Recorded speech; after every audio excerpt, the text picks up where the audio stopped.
Hey guys, so today's video I thought I would just talk about actually going through writer confessions, but to make it different I thought why not do funny writing confessions?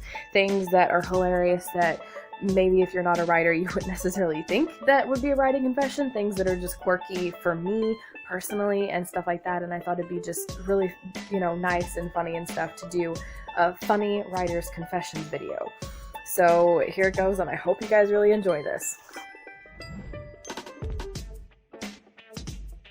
So my first funny writing confession is that my characters run away from me a lot, and they tend to not listen to me. And yes, they are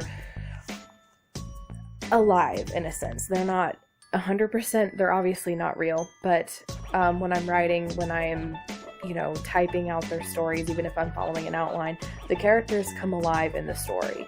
And a lot of times I'll have a plan, like, for instance, these two characters are supposed to be kidnapped. A guy and girl is supposed to be kidnapped, and the guy is supposed to rescue her, and they get away from the bad guy. But in the scene, maybe I'm writing it, and in the scene he's getting very angry, and he is furious at the person who kidnapped them, for maybe he had, punched her, so she's kind of like a little wounded or something, and he's infuriated, so he starts using his magic and starts trying to kill the bad guy, and I'm going, no, you're not supposed to kill a bad guy yet, you idiot, but I'm getting that feeling as I'm writing the story, and I want the creativity flow, and hey, it makes the book better. It does make the books better when it happens like that, and so I'm just like, stop it, you can't kill him yet, and they just do things that kind of get me off track a little bit and get me off the outline, and I have to figure out a way to, how am I not gonna get the bad guy dead yet? How is this gonna happen? Or what if the character does something reckless and stupid and gets himself into trouble? How am I gonna keep him alive? And so that's when you have to think outside the box and get really creative and try to figure out how you're supposed to save the character. This happens to me quite a bit, especially with some of the more characters that really stick out as characters that I really deeply fall in love with, that I know that I can get into their heads very easily. So that is my first funny writing confession.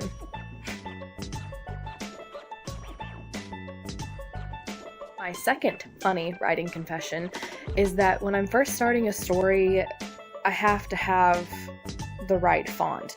Now, I'm not picky per se, it just, the font has to fit the tone of the story. And if I don't have the right font, it will throw me so off. My writing will be terrible, the tone of the book will be off, and my tone will start drifting in directions it's not supposed to. And so when I first start writing a book, it's really stressful sometimes, because I'll have to pick out a font, and especially if it's a story I'm eager to start and I'm, already getting ideas for the prologue or the first chapter, and I'm like wanting to start writing, and I start trying to write, but then the font's throwing me off, so I have to spend time trying to find the right font and everything, and it's just like, it's really, really amusing sometimes it's funny because I don't know any other writer that actually does that, and so for me, I'm just like, why does that happen and stuff, but I have to go with it. It literally has to be right. If I don't, it throws the story completely off. So that's my writing confession number 2.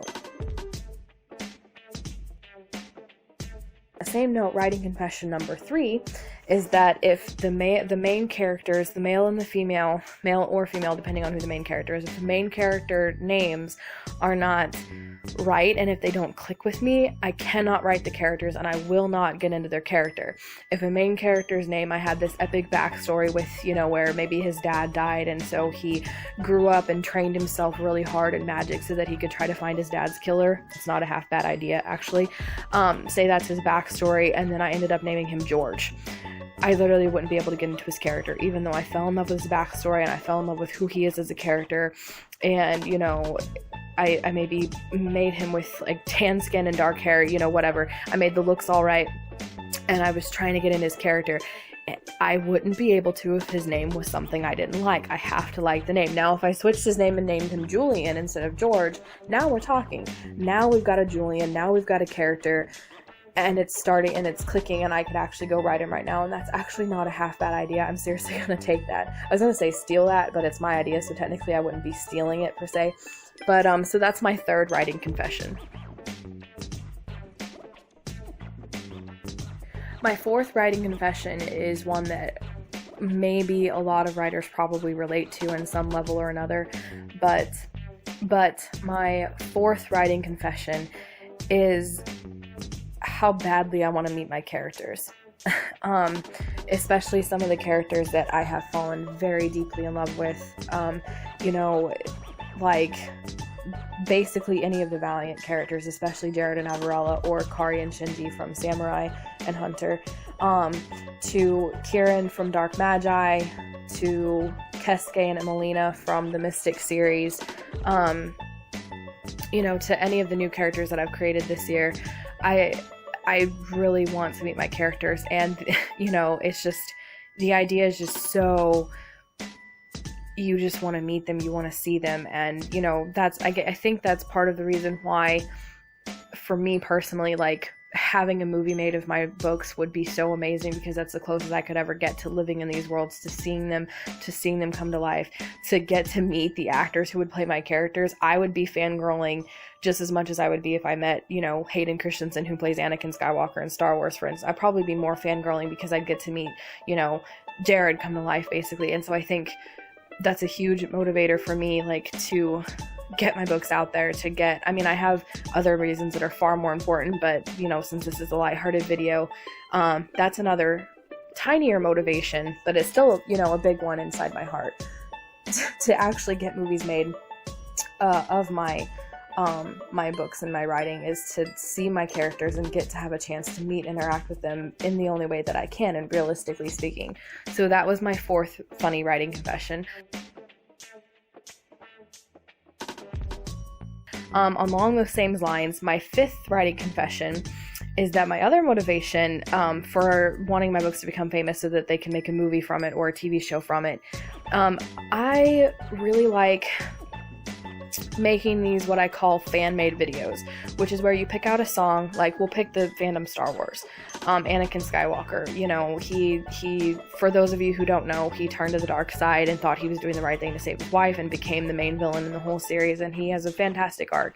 So maybe I think the song, you know, a song by Skillet or a song by any other band that's out there, you know, Ed Sheeran maybe has a song that matches him, or, you know, some random thing, and I like the words, and I think the words really fit Anakin Skywalker, so I put that song there, and then I take the clips from Star Wars that I think matches the words, and I make a fan-made movie to it.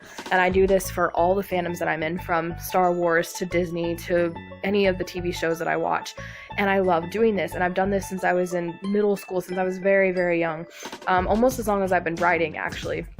And it's just a fun hobby that I do. And sometimes I've listened to a few songs, and in my head, I see the images from my books that I did when I wrote them, and I know what parts of the book matches that song, and I really want to make these fan-made videos to my own stories, but the problem is you can't do that with books because they're just words. So literally, this is my actual number one motivation for having them get turned into movies, is to make a fan-made movie of my own stuff, so that I can make, like, there's a song called Ashes by Celine Dion, and it just matches the Valiant series so much, and I have all these images in my head from the earlier books and from the Chosen characters and just all this stuff, and I want to make a movie to it so badly. And that's basically my fourth funny writing confession, is that I want to have my books made into movies so I can make fan-made movies to them. My sixth funny writing confession is actually fan fiction of my own stuff.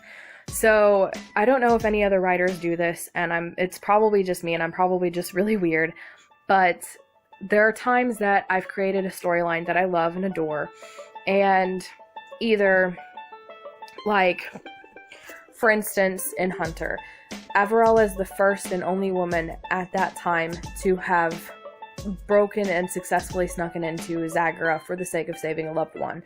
And Zagra and the Hunters have all this history and everything, and I was putting together these short stories from Hunter, from Zagara, and I realized that I can't do any ship scenes with anybody because all of the prisoners in Zagara are men. And there are other concepts and ideas that I would love to do if there was a woman and a man locked in Zagara together, that I would be able to do slightly different than I did with Jared and Avarella, because where their story had a certain idea and a certain direction to go in, and I'm like, you know, I have this idea and I have that idea, but it's not, quote, canon to my own thing, and that canon is something I love and I'm not going to change it. But if I ever did want to write anything like that, I would have to write a fan fiction of my own stuff. Another instance is that, as I mentioned before, meeting my own characters is is like a dream that will never come true, obviously. But a way I could do that is to write a fan fiction where I was thrown into my stories and I got to meet my characters and I could write my own self. Like, what would I do if I actually met my characters? What would they do if they actually met me and became aware that I was the one that created them and their stories and did all this stuff to them? And it's just kind of a really funny thing and a really funny idea. So that's my 6th funny writing confession, you guys. My 7th and final funny writing confession is that sometimes after I write several scenes and then I get the book finished, you know, after like a month or whatever, you know, even like a month later or 6 months later or a year later, I'll go back and I'll reread the book. And I will completely forget what I wrote. And it's like I'm reading it for the first time. And when I write, I'm experiencing the story. But when I reread my own books, of course, I'm experiencing the story. And I write what I want to read, so a lot of times I get very excited to read my books because I've forgotten what I wrote about them. And it's like I get to experience the story for the first time. And I don't know any other writer. I don't know if any other writers do that where they forget what they wrote, but I do. And so it creates this really interesting experience. So sometimes if it's a newly written book and they'll ask me like, well, what was it about? And I'm just like, I know the general idea, but like I can't remember specific scenes and stuff. Now, a lot of times I do, especially this year because I'm writing a lot of different stories and stuff, but it's like sometimes I just don't. So these are my 7 funny writing confessions. I hope you guys have really enjoyed this video.